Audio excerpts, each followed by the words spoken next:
and we can be back and forth. You know, people that you particularly remember, events, you know, whatever they are. Mm-hmm. You said you were born here. I was born in the Gray House right across from Rittenhouse Inn, 13, Which way? Right across east of Rittenhouse. Mm-hmm. Rittenhouse. And in 1915,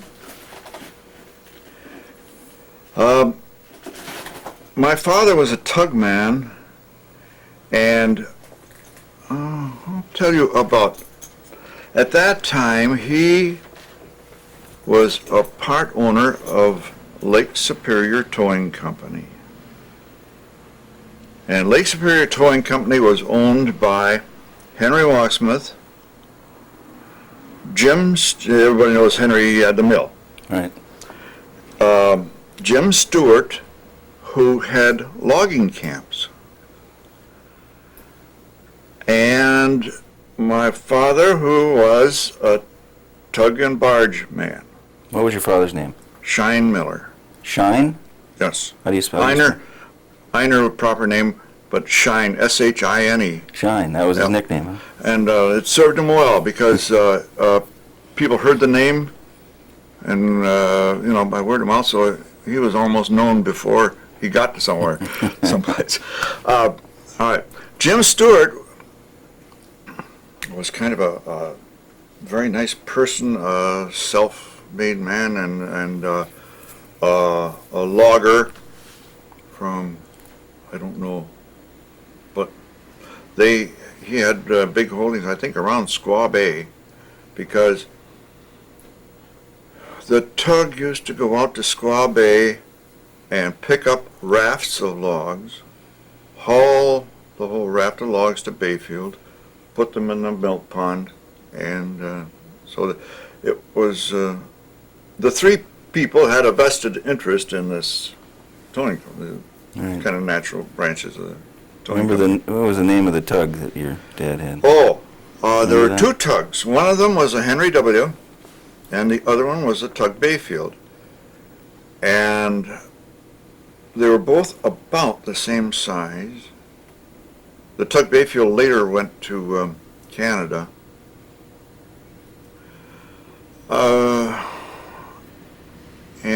I'm sure it's gone now, but they were all wooden tugs, you know. Now, when was that company organized? That must have been around 1911. I'm not sure of that, and I think that the first tug they had was the Henry W. Then, named after Henry Walksmith, of course. Then, in 1914, they had the tug Bayfield was built, and then they had a scow Badger, a big derrick scow, and between the three men, they kept this thing going. It was a. How long did it last, this partnership? To World War One, and now by that time they were running. The logging was about done. In fact, it was so done that in 1924 the mill closed. Mm-hmm. So and I'm not exactly sure. I was.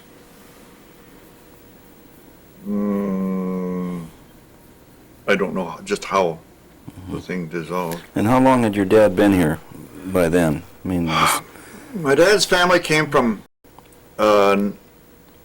Christiania, Oslo, in 1883. And he was Anton Miller.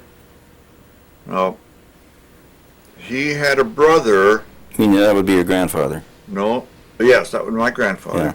And he had a brother, Pete Miller, who was and they all homesteaded out in the Raspberry Bay, and the remnants of that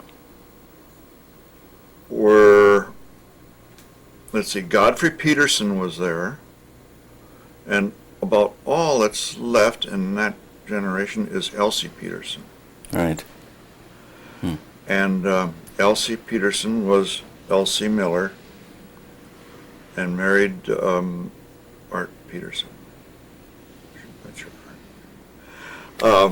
So she was Elsie Miller, so she was whose sister then? She was a cousin of my father. His father and her father were brothers. Mm-hmm. And then my grandmother's name was Brynjolfsson, and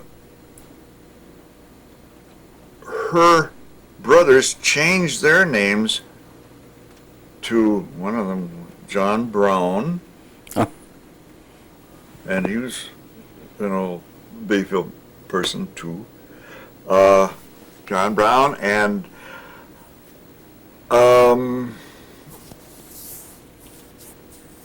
and another one changed, Ben Nelson.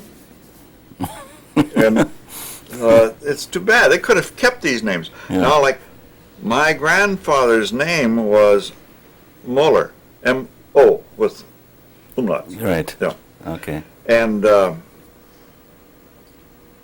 Miller is such a common name now. I wish he'd kept that. Yeah. But they were... Did it get changed when he landed here? Is that like when they a lot went of the there, other they thought immigrants? they had to Americanize their Yeah. names, and then, of course, you can understand how they felt about that. Yeah. But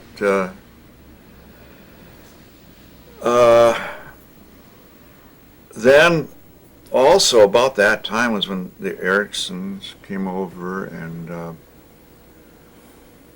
trying to think of some of the others, but there was almost a continual influx all over the Norwegian Hill and the Swede Hill. Yeah. During As word got back to Norway that during the Paradise 80s in and 90s, Bayfield. Yeah. And no, that all goes back. Well,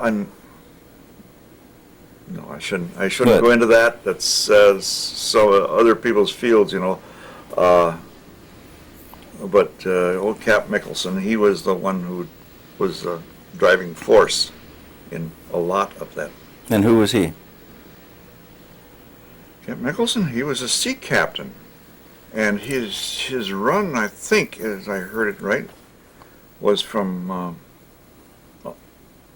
Christiania to Ottawa, and then he went up the lakes, and one summer, and boy, this was beautiful country just for him, So he went back and told all these people what a nice area this was. Like, they came over and were not prepared for these harsh winters. Mm-hmm. Much harsher than Norway. And they had a hard time. But let's see, But a lot of them stuck. Like your family, for example. Oh, I don't know of any that went back. Some moved on to other places. Mm-hmm. Yeah. Well, that's... So your father, how many kids were there? Your father, his brothers and sisters, all right. then? Let's get that. Yeah. My father had 3 brothers. Al was the oldest, and he was Bayfield about all his life. Then my father. Then there was Ed, who went to work about after World War I for Weyerhaeuser Lumber, and left Bayfield for Idaho. Then the youngest was Bill, and Bill got into tugboats too, so he was and he was also skipper of the Madeline. And he was the one that had his picture taken, or that they found this bear in the water, And so they hoisted the bear up on the bow of the Madeline, and when they got in, why, and boy, that was, Oh, yeah? it was a big bear. I haven't seen that picture. Now,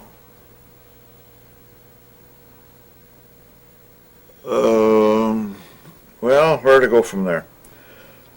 Well, were there just boys in the family? Just boys in that family. Right. And then your father married whom? My father married Lila Church. And now,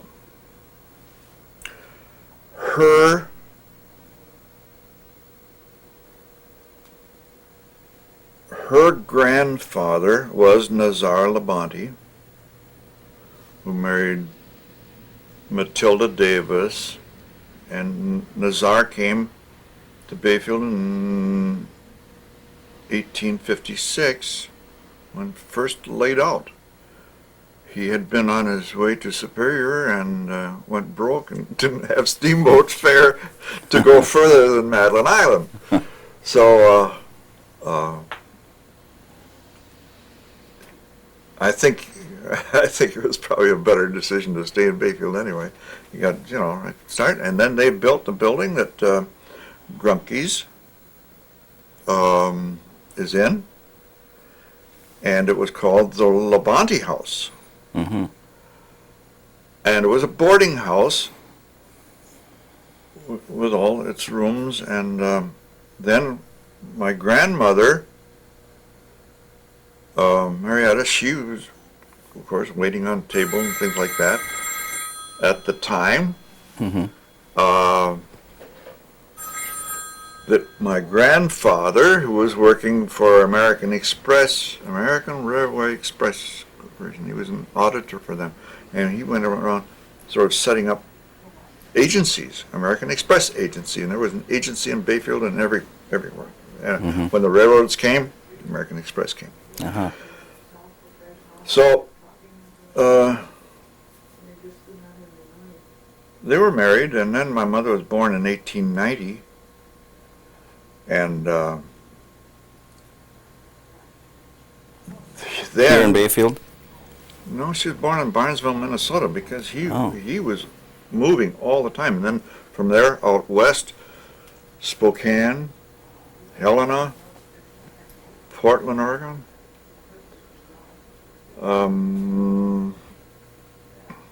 And then back some. Now they were divorced. His name was Daniel Church, and he married Marietta Labonte, and so my mother's name was Church, and then they were divorced about 1923 or 20, somewhere in there, in their early 20s. Mm-hmm. And she married Napoleon DeMars. So she's better known as Marietta DeMars Uh-huh. than as Church or Labonte.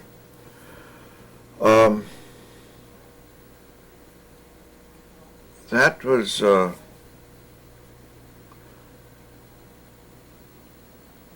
a nice time in Bayfield. In fact, Bayfield really prospered until the lumbering quit. And of course the 1920s were generally prosperous, so Bayfield kept on, but when that depression hit, the rest of the country, Bayfield was very hard hit. Well, you were a kid then in the tail end of the lumbering days and the sawmills down there and stuff. You remember Yeah, them? I was born in 1915. Right. The oldest memory that I have is Armistice Day, 1918. I can remember my mother. Oh, we were living where the Heritage Museum building, Mhm. on the corner of First and Rittenhouse. Right. We were living upstairs. My father had a hardware store downstairs, but he was away. He was a mate on a troop ship for about a year, but so he was gone right at that time. She rushed up the stairs and got my brother and I out of bed. This was in the evening, and I can remember she was herding us downstairs, and at the bottom of the stairs, she had to stop to put on our shoes, and and the horns were blowing, the bells ringing, people shouting, and it was all the noisemakers they could lay their hands on. Whatever cars were in town were racing around with their horns blowing. So that's probably my oldest memory. Okay. Then, the 20s in Bayfield were pretty good. They had, that's when the pavilion was first built, and it's when the Indian pageant was in town, or out of town. That was good. If you see pictures of the Indian Did you pageant, go to that? I was in it. You were in it? Yep. I was. What was your role? And Uncle Sam. There were, I think, 5 of us Uncle Sams. There were 5 Liberties. There were 5 John Bulls. There were 5 of the Indian. And I don't remember much about it. We didn't have much to say, but we dressed up, put on our Uncle Sam costume with paste on beard, and Well, what you must have been, what, 10, 11 years old or something? Wasn't that 26? 20, when was it? 1924. 24. Okay. And they tried to have it again, but it never caught on like it did the first year. The parking lots, there weren't that many cars, but with a vast field full of automobiles out there for these things. And then at the end of the day, people driving away, and it was a solid stream of cars. This was a gravel road, and a lot of them headed for Ashland, because Bayfield could not have supported all anything like that alone. Well, that was well put on, and it was a good production. People liked it. So how long did it go for? The second year where it was cut down quite a bit. But like that first year, what I mean was in the season, how long did the performances go on? Was it a week, 2 weeks, longer? Or? Well, let's see now. I'm not exactly sure about this, but I think that there was a succession of performances that told the whole story. Mm-hmm. So if you went once, I don't think you got it all. Right. And then I think it went on maybe for 2 months. It was quite a thing for Bayfield. And did you get paid for this? No.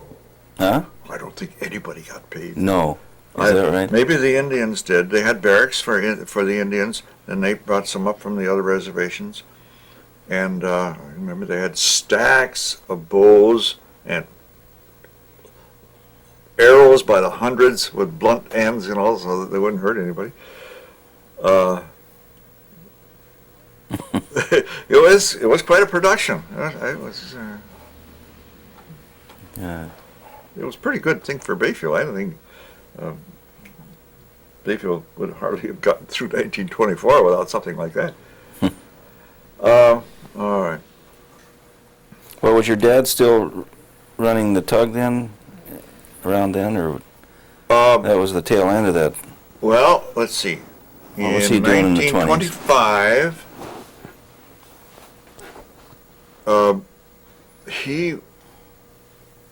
a man from Duluth bought the steamer Bruce, and I think it was in Charlevoix, Michigan. So he and a crew went down and got it and brought it back, and then he was captain of the Bruce that first summer. The Bruce went Ashland, Bayfield, Cornucopia, Duluth, and went the trip one way, one day, and then back. And I don't know whether it was 3 trips a week or not, but Passengers and freight, or? Passengers and freight. And oh, that reminds me of something else too. Okay. Let's change things. All right. Okay. We were talking about the Bruce and how it's run from Duluth, Bayfield, and Ashland.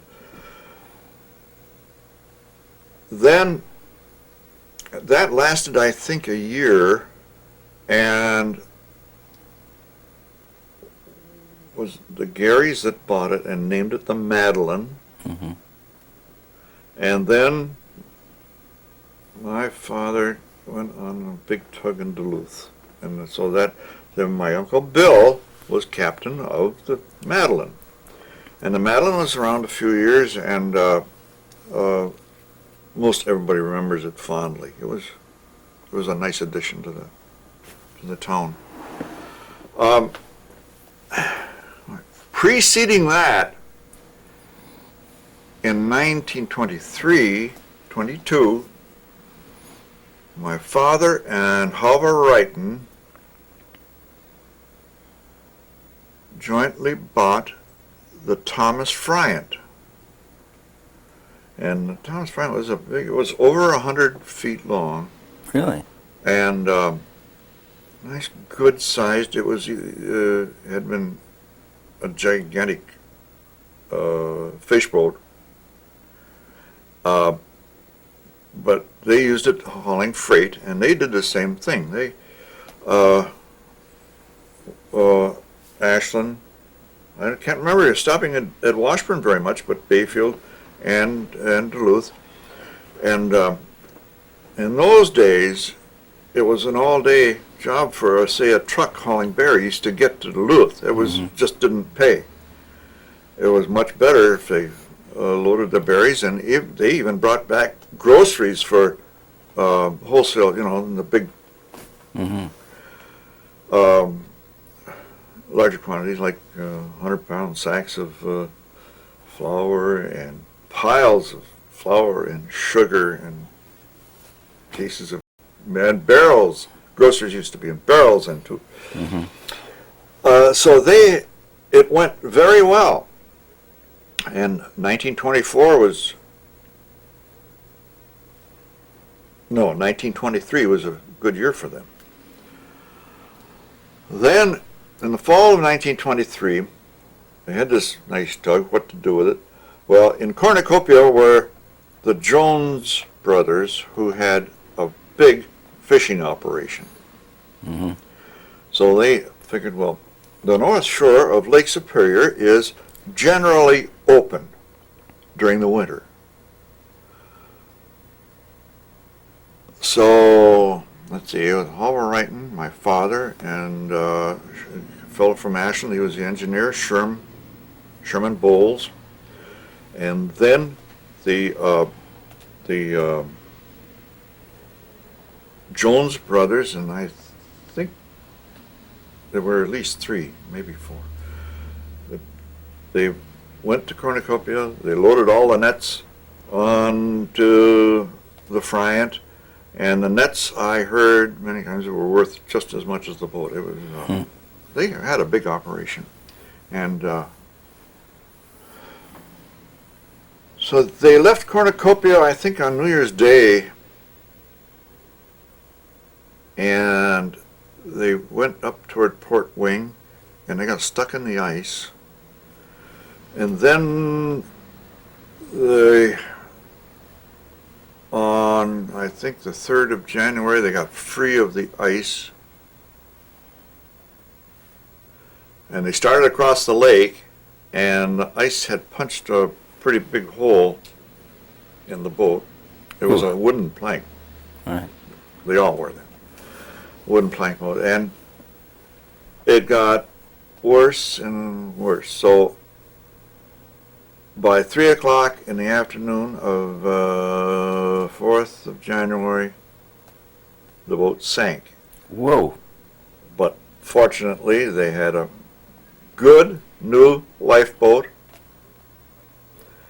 And I think there were 9 of them, 9 people aboard.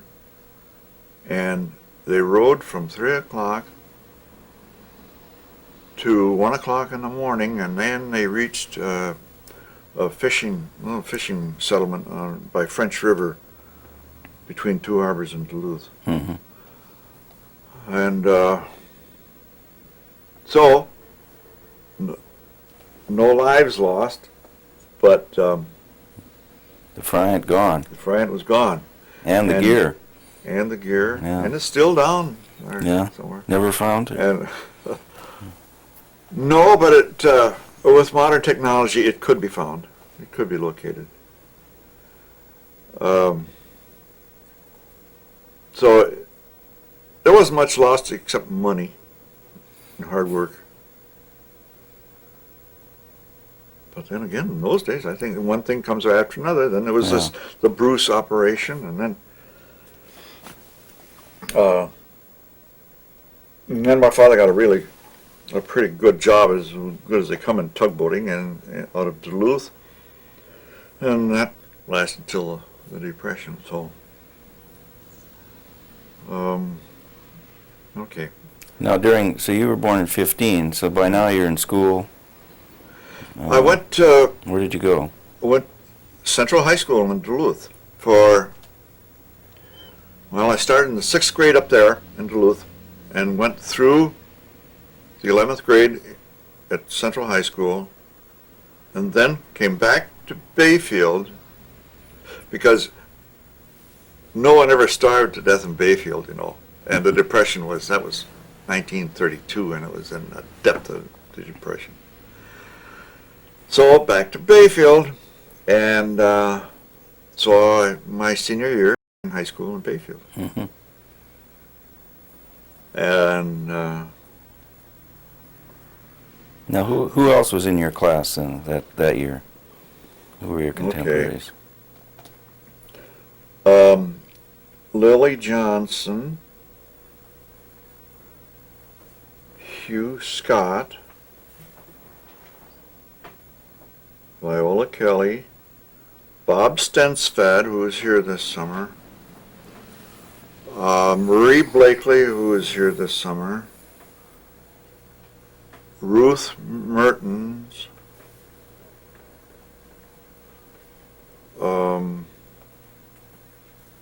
that's another thing. By the way, have you had any of the Mertens people on? I don't think so. All right.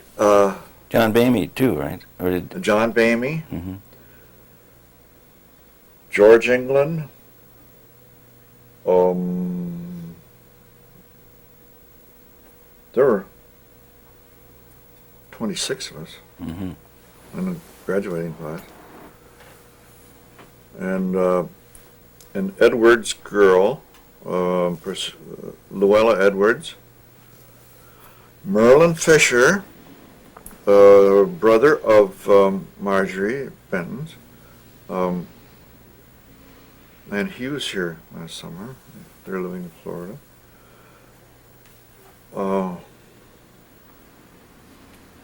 My brother Bob, who was in the same class. He was. He died in 1972. Young, too young to die. Actually, we should back up here and get because we didn't get down to your brothers and sisters. And Well, it was only my brother were Bob. you the oldest? I was the oldest, and he was 1 year younger, but then he went to summer school in Duluth and caught up to me. And my sister Jerry, who was 7 years younger, and they're living in Florida now. Mhm. But she was here this summer.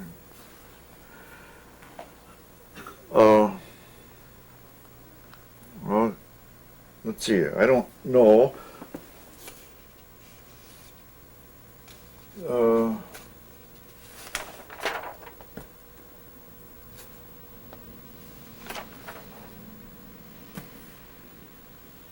Okay.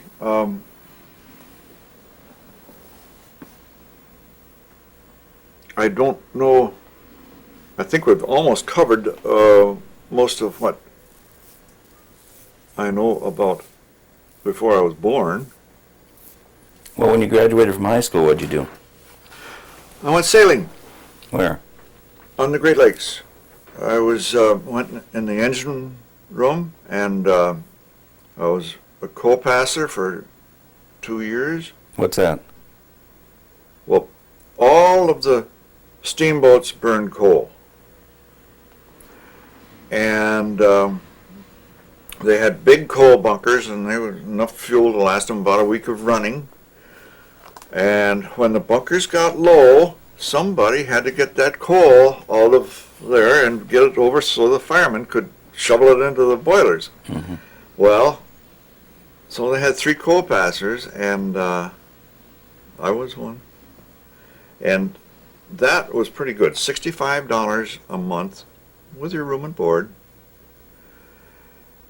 And then, after a year and a half of that, there was a job as an oiler open, and the oilers kept the engines oiled and watched the water levels in the boilers, and it was quite a step up in prestige as well. So the oilers are $96 a month. Uh-huh. So then I went on and I got my engineer's license. I stayed through the 30s, and then I joined the maritime service, which was a training, a government training thing for merchant seamen. And I got, and let's see, then it was after that I got my license, and I sailed. Oh, I got my license and quit sailing. Went to work in the shipyard. Yeah, in Manitowoc. What year? 1940. And built submarines. And I was on the trial crew, submarine trial crew, because even though my license was for steam. Now, what do you mean, license to do what? License for engineer. That would be a licensed officer. Mm-hmm. Very much like the licensed officers on the deck department would be mates, Mm-hmm. and then they go up to captain. Well, there were 3 licensed engineers, or 4, and then the chief engineer. So in the shipyard, I was on the trial crew, I said, and it was interesting work because it was on submarines, and I got a certificate somewhere saying I've been sitting on the bottom of Lake Michigan in a submarine. They take them out, test them for diving and this and that, and then the Navy took over. Now, where were they building these submarines? In Manitowoc. Okay. And they was a well-known shipyard in Manitowoc, long before the war. And I think since they've moved to Sturgeon Bay, but that's later. This is 1943. The war is on, and they needed engineers in the Merchant Marine, so I went to the Merchant Marine Officers Training School and I was supposed to be there 3 weeks, get a saltwater endorsement on my freshwater license, and I was there 3 days, and they sent out a hurried call. So, boy, I got my saltwater endorsement in a hurry. Where was this? Where was this school? In New London, Connecticut. Uh-huh. And then back to New York and wait. But after about 3 days, put me on a plane, Charleston, South Carolina, and I went on a brand new Liberty ship as second assistant. And that's one thing about Liberty ships. They used no experienced crew at all. The captains were pulled out of some retirement or this or that, and the chief engineers were likewise. The first mate and the first assistant engineer were both Norwegians who were the Norwegian Merchant Marine was confiscated, so and all of the men were either strictly out of Merchant Marine academies, and all of the unlicensed crew were from these maritime service training schools, so that not only was the Liberty ship expendable, so was the crew. It was Now, were you part of the Merchant Marine then, or were you part of the Navy, or what were you? Merchant Marine, Yeah, and it's right. quite different from the Navy. Although we had pretty good-sized guns. I had a 5-inch gun on the stern, 3-inch gun on the bow, and a lot of anti-aircraft machine gun turrets,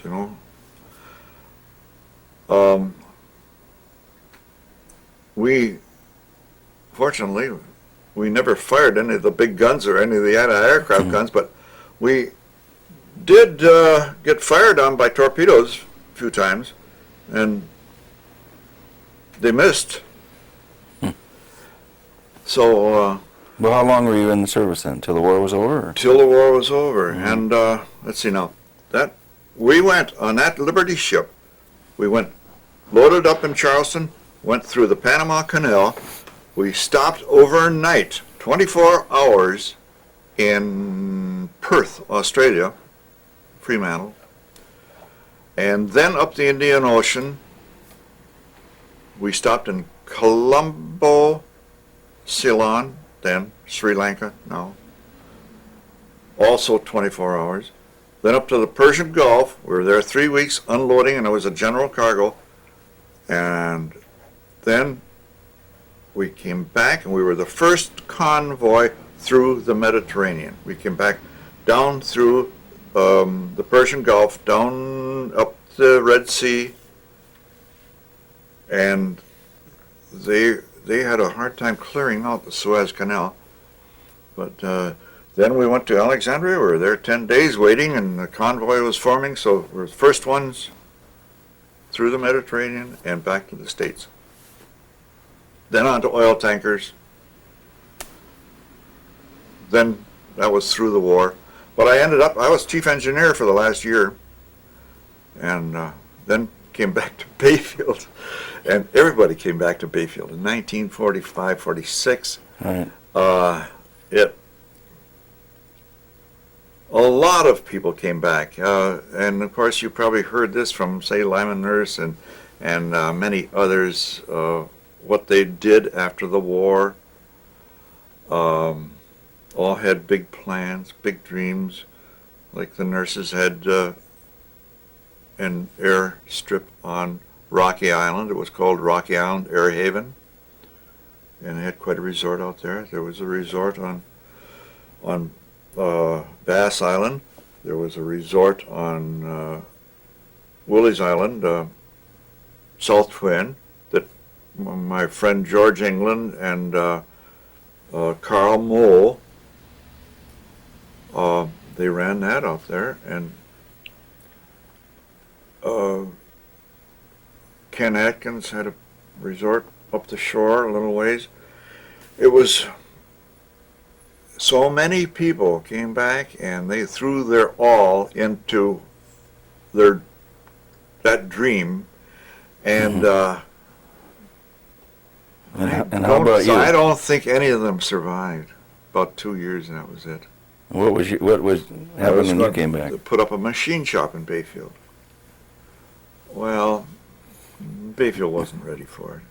It was, and Were you going to do this by yourself, or you had partners? I was going to do it by myself. Well, I had some money, not much though, but used it all. And then family started coming, you know. Well, when did you get married along the way here? Got married in 1942. Well, listen, before you start, or already started, what else would you be interested in? Well, let's just pick up where we were, which is when did you get married? Okay. All right. Now, my wife Marge was born in this house. Her name was Kennedy. Mm-hmm. And her father, Wilmer Kennedy, worked for Standard Oil for about the first filling stations there were in Ashland, and then he went to Green Bay and was in the main office down there. And he had come up here in 1910 and he had lived in a cabin, built this place as a barn, and then As a barn. It was, you can see that it's shaped like a barn from outside, the Mm-hmm. hip roof. And then, as he worked more for Standard Oil, left the idea of farming and barning, and changed it into a house. And it was their summer place for many years, all through the 20s. And,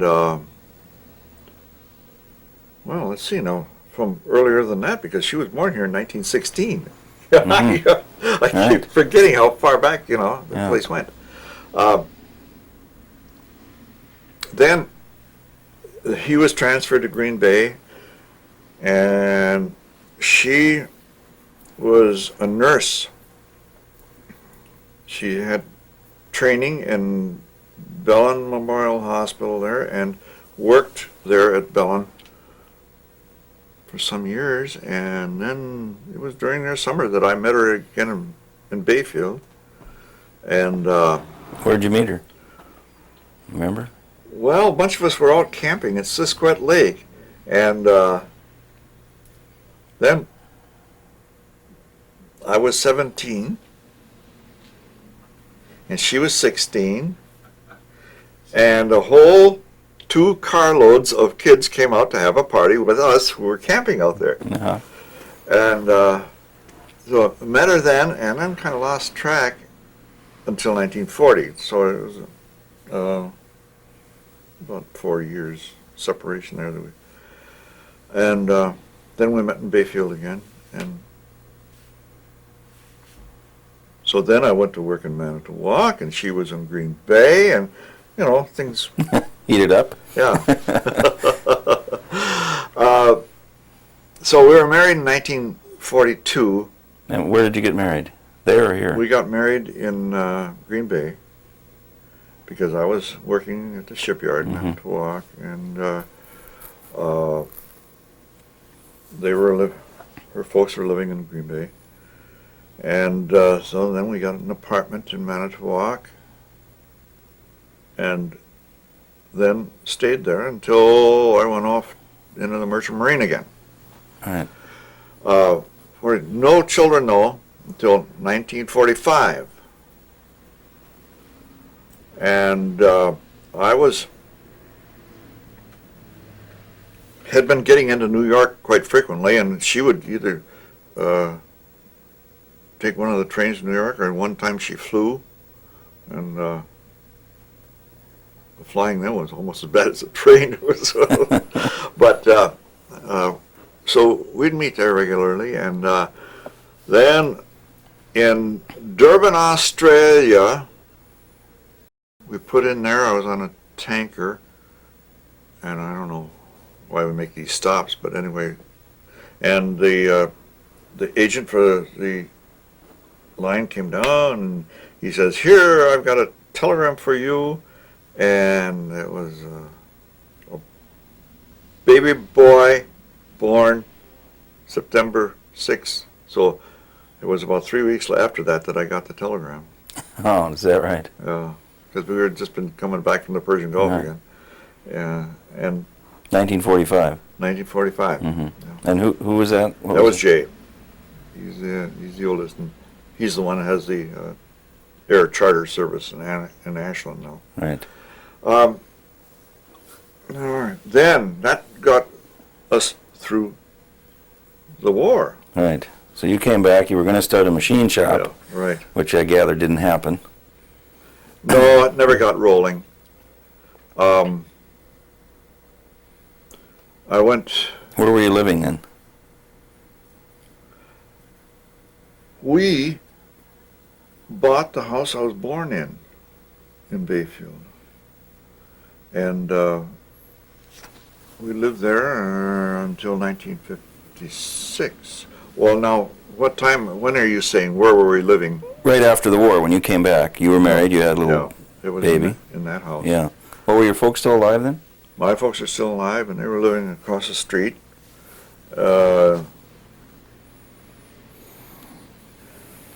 Then, let's see.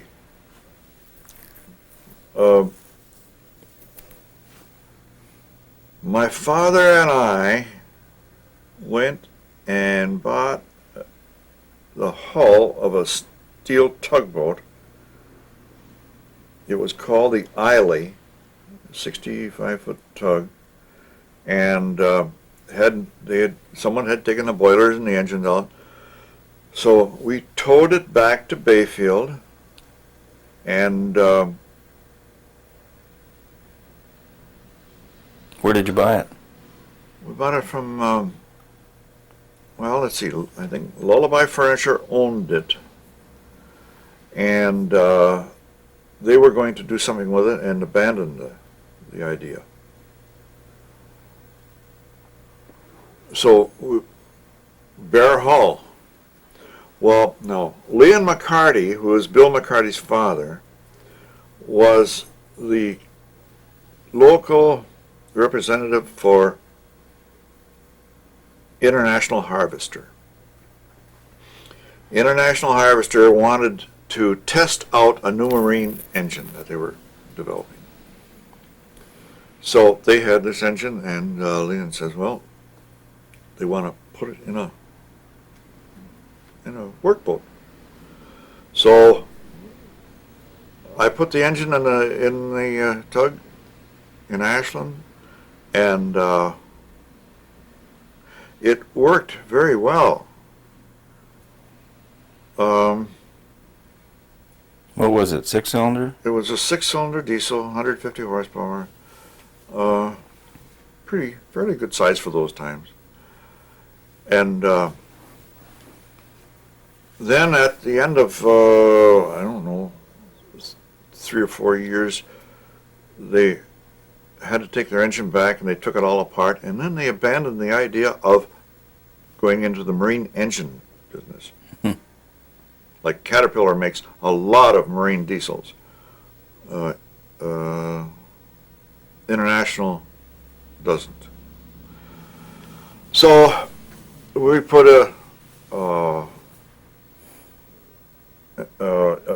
used Collenberg engine into the tug, and we used that. We had the scow, the Finn McCool, and we towed rafts of logs. We hauled logs or rocks or whatever on the scow. We hauled hardwood.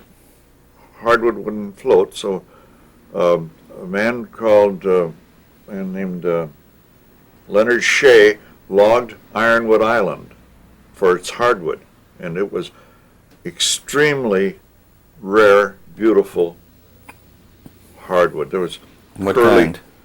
curly maple, bird's eye maple, a lot of yellow birch, which is used for veneer for furniture, Mm-hmm. and even some of it went to France for furniture. Well, this had to be hauled, and so we loaded them on the Scout, took them to Ashland, put them in railroad cars, and that kept us busy for one summer. But we had a pretty good operation, but these things were kind of on the way out then. It was, the 50s weren't that good economically, for things. Well, I know the one year we worked 3 weeks, all summer long. So, we sold the outfit piecemeal, and then Marge and I went and the family down to Algonac, Michigan. And I went into the same business down there. What year was that? You went down there? 56. We sold the tug Bayfield, and I took it down to Sault Ste. Marie, and then met one of the other owners, and he wanted me to go down there all the way to St. Clair, Michigan with him, so I did.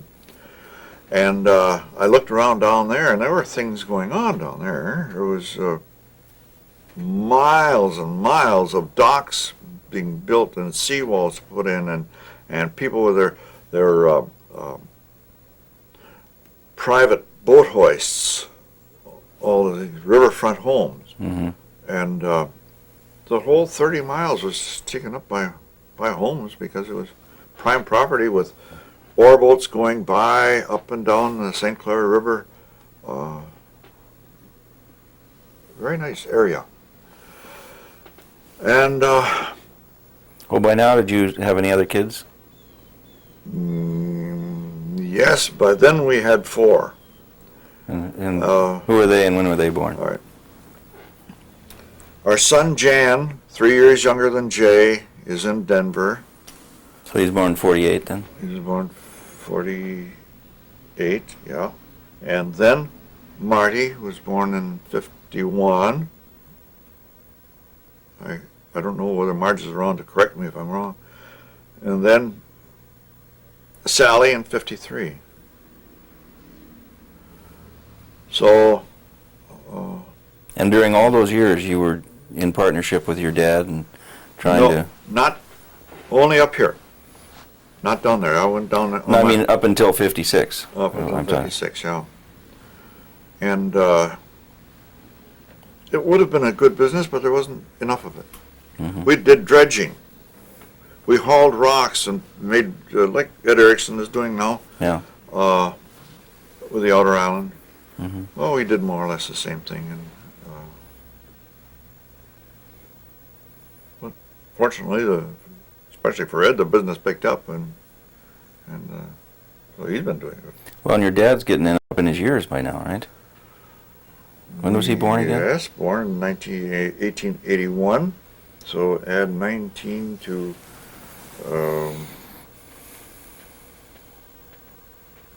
say 1960 he was 79, 1950 he was 69. So he was past retirement age, probably all during our Mm-hmm. operation. Did he ever retire? Or did he Well, yes, yeah, somewhat. In fact, he did. He lived until 88, So He lived till 88? no, till Till he was 88? 88. Ah. And so did my mother. So They stayed all here? of our family's pretty well along. No, they came down. My sister was in Port Huron, Michigan, and we were in Algonac, so they moved down there, and they had a pretty good life for the last years. So after he retired, he moved down there then, didn't stay around here. I see. Mm-hmm. So what was your first job down there then? My first job, I bought a pile driver. And these were mostly residential because they were for homes. And put in a seawall, and then went down the river and built a dock, and then it was at the end of 1956, and then 57. Like all businesses, it was a tough squeak for the first few years. Then the business got better. We ended up, I had a barge with a crane, a crane on it, and a good-sized workboat and some big pile driver and things like that. So in 1940, a guy came, 1970, a fellow came to the door, wanted to know if I wanted to sell a business. Well, I said, sure. And I had a kind of a price vaguely in my mind, so I mentioned it, no problem. And then I got a letter from Brother Walksmith, mayor of Bayfield, saying the city is building a new marina, and they were looking for someone to lease it to. Mm-hmm. Would you be interested?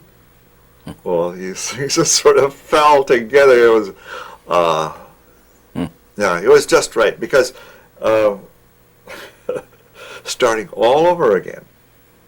If I hadn't had the money from that other business that we had sold in Algonac, we wouldn't have had enough money to get through the first 3 years in the marina.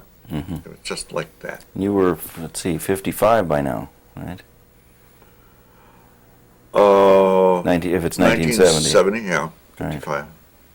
So you moved, everybody came back here. Everybody back to Bayfield, and we didn't mind that. It was. Did you move into this house then, or was that later?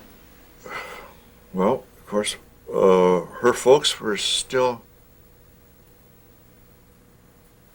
1970, we came back to this house. Mm-hmm. And it was, sure, the marina got better and better each year, and then. So who was at the marina then, when you first started up? You mean like boats? Yeah, boats, or who worked there, or, you know. All right. The first year we had it, there were 9 boats in the marina. And then. And what did it look like? I mean, was it in the same spot where it is now? Oh yes. Yeah. It was almost identical to what it is now. So it was all built up. All built up. I see. With that brick office building Mm-hmm. on there. Right. And 9 boats, and so many of them stayed there. I think at least 4 or 5 of those boats that were there the first year were still there 10 years later, or the people were there maybe with different boats. We had a 10-year anniversary party, and they were there. Mm-hmm.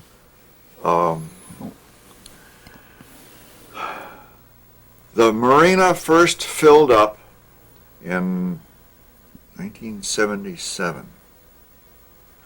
And from then on, we had a waiting list. Now, Bayfield was an ideal place for a boater, because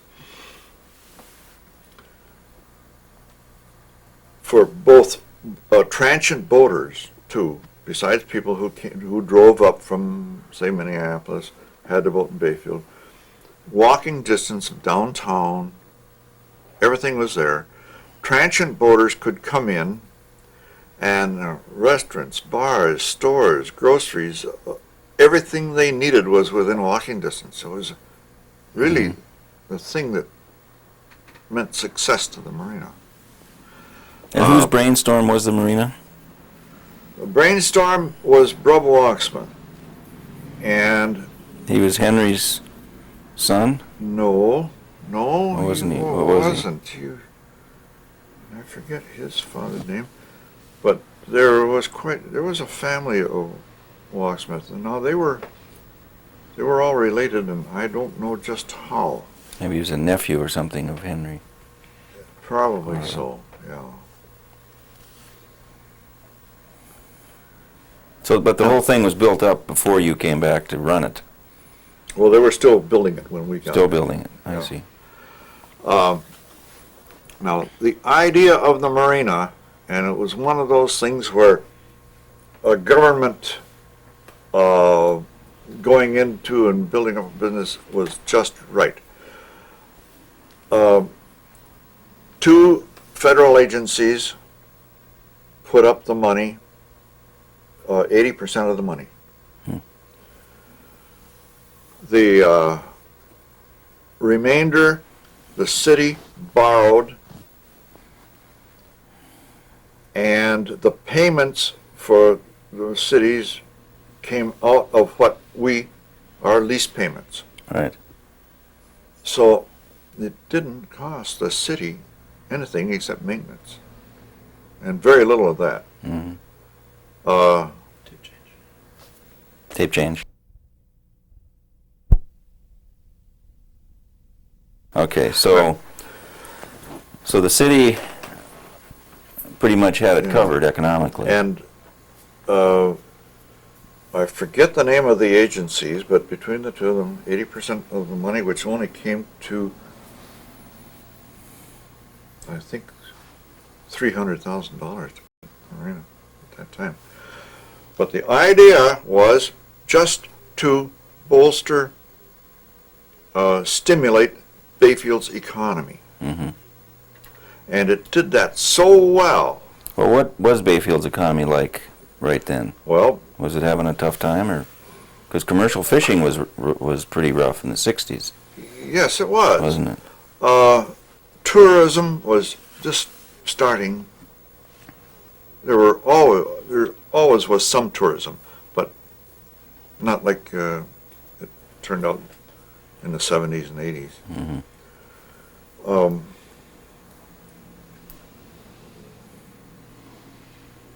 The marina, and I think most every businessman in town, meant a lot to Bayfield. And then, of course, after the marina was filled up, why, it was pretty good for Marge and I. We both worked there every day. Mm-hmm. We had our winters off, though, which was pretty nice. Mm-hmm. But we stayed there until I was 68, 3 years beyond, I could have retired. And that was very good for me because it was years that are obviously making better money than I had before. And another thing, if you work beyond 65, it increases your Social Security payments because after 68, you've got fewer years to live than you would have after 65, So it worked out well for us, and we liked it. It was kind of work we're all wrapped up in, and just do.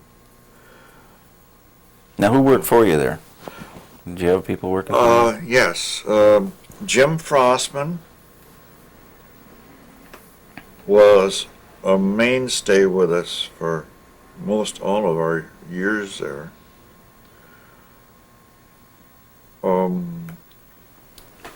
Can you help me, Marge?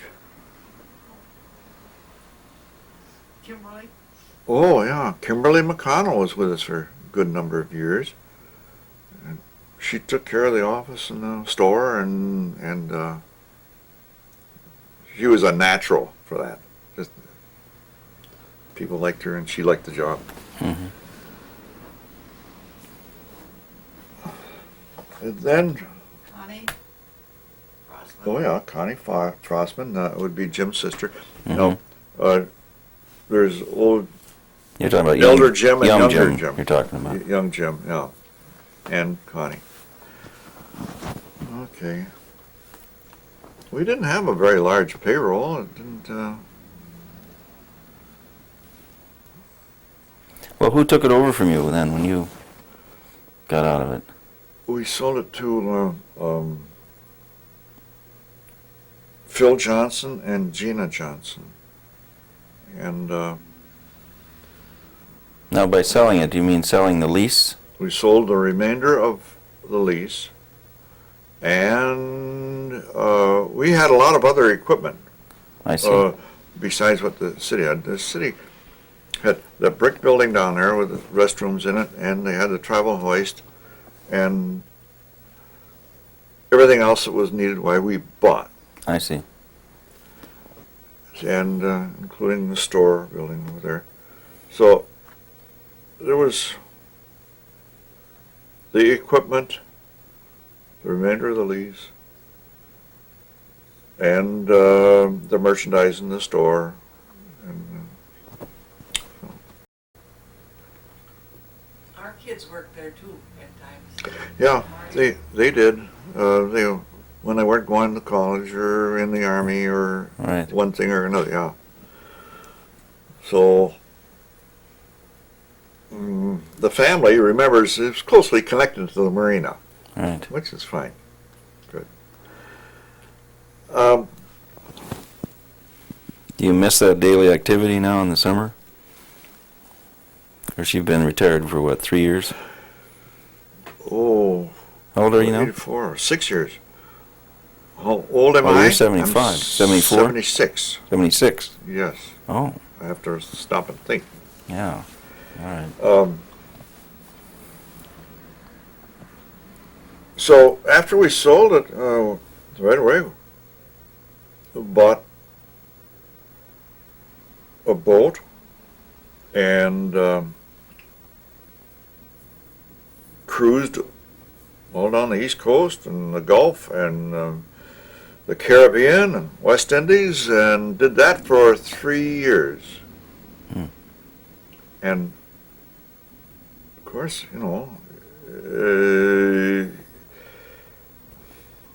the boat started telling us what we were going to do for the next 6 months, and that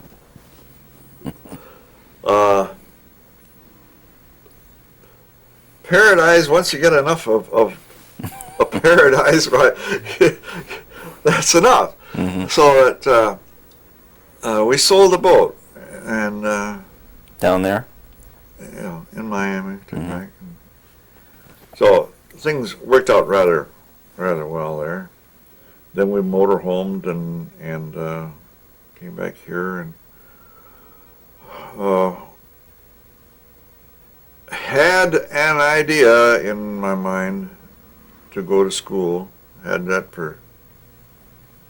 in the back of my mind, way back. But then the more I thought about it, the better I liked the idea. That's where I am now. So when did you start going to school then? Back to school? Back to school in the fall of '89, which was a little more than a year ago. So now I'm a junior, Where?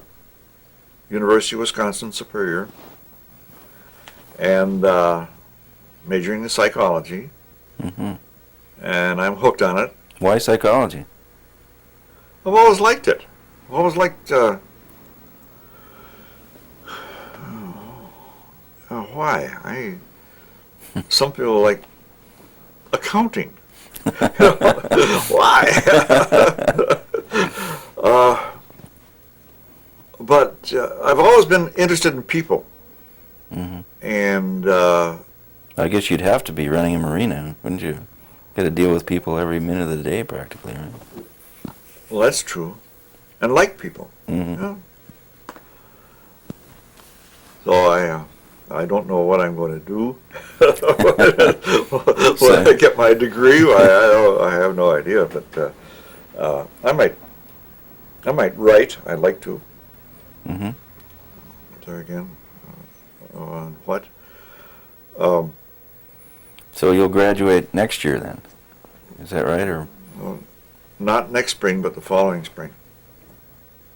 So I'm probably Right. class of '92. Right. And when did you graduate from high school? Class of 33. Right. Can you imagine 60 years later? Oh, I think it's But- great. Well, school is very interesting. It's,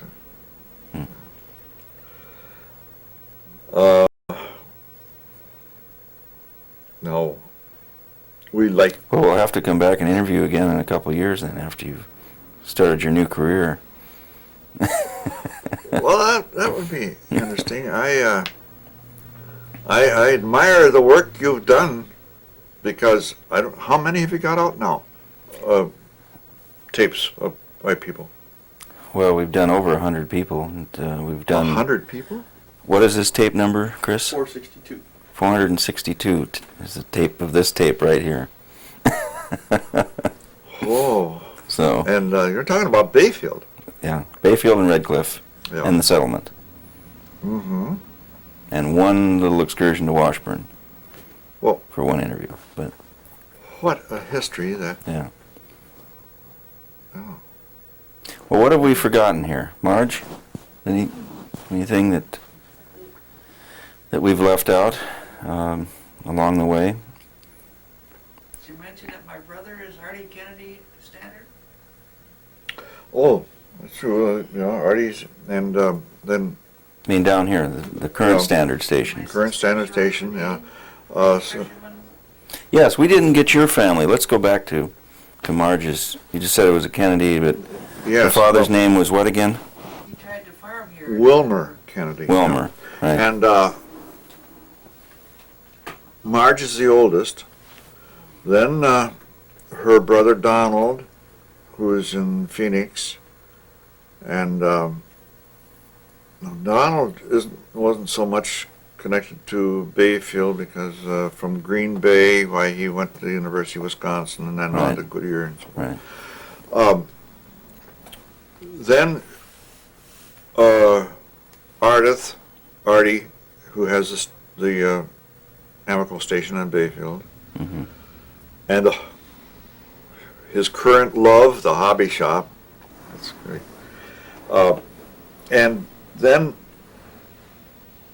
her sister Shirley, who is Mrs. Bud Bodine, Mrs.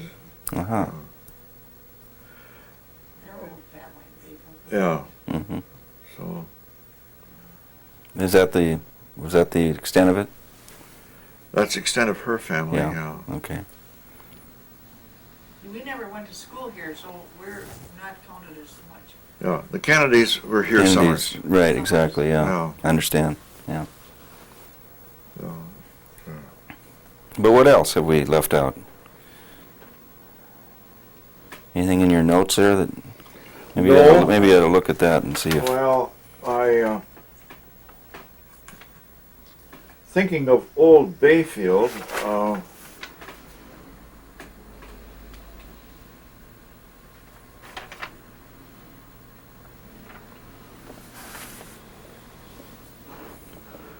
John Bamey's covered that pretty well. How about characters or certain people you remember in any of the decades that you've been around? Well, a favorite of mine has always been what we and the whole town knew Grandma DeMars. And she was such a nice person, and the whole town liked her. She was What was she like?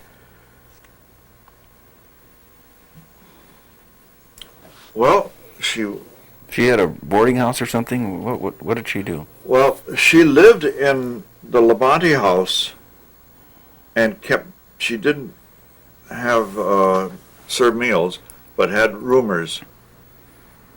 So she kept roomers up through the 1920s, and then Grunke's bought it. Mm-hmm.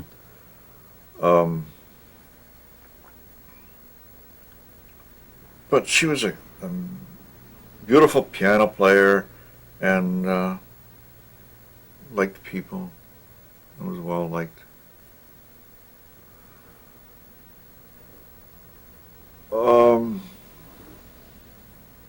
then some of the others that I remember in Bayfield was there was quite a large hotel on the corner between Grunke's, and it was called the Davis House. Mm-hmm. And Dad Davis was quite a character in town. I think he was kind of justice of the peace, you know, and ran the Davis House.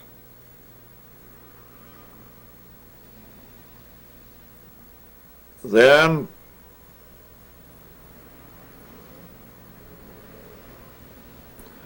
there was another older fellow called Dad Sales. I don't know whether you've done any work with any of the Sales boys, that family, but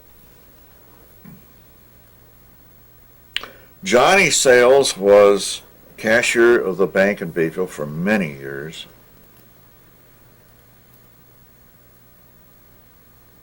And then he had a brother and Sales. But at one time, my Uncle Bill, who driving cars was a big thing in the 1920s. My Uncle Bill was taking care of someone's car, and then he and Johnny Sales got arrested for speeding 3 o'clock in the morning down Rittenhouse Avenue. And so they got hauled up before the Justice of Peace, Dad Sales.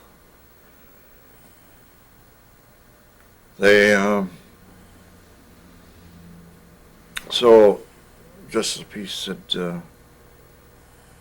Miller, you were racing and so forth and so on. Yes, Your Honor. Yes, Your Honor.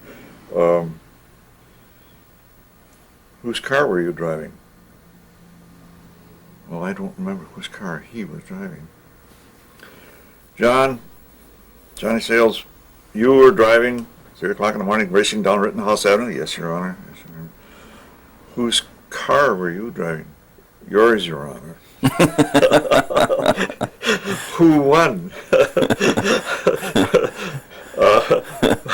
Who won? Well, Billy Miller won. he levied a horrendous fine.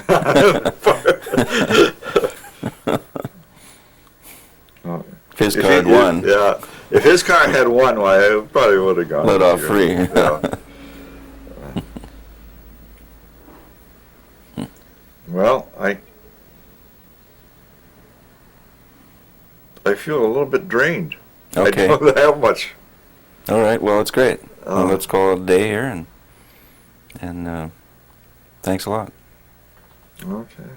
All right. What do you edit these? Nope. No. No. Okay. No, I'm not going to try to edit anybody's story. Well, I thought maybe, there might be little parts. No, eventually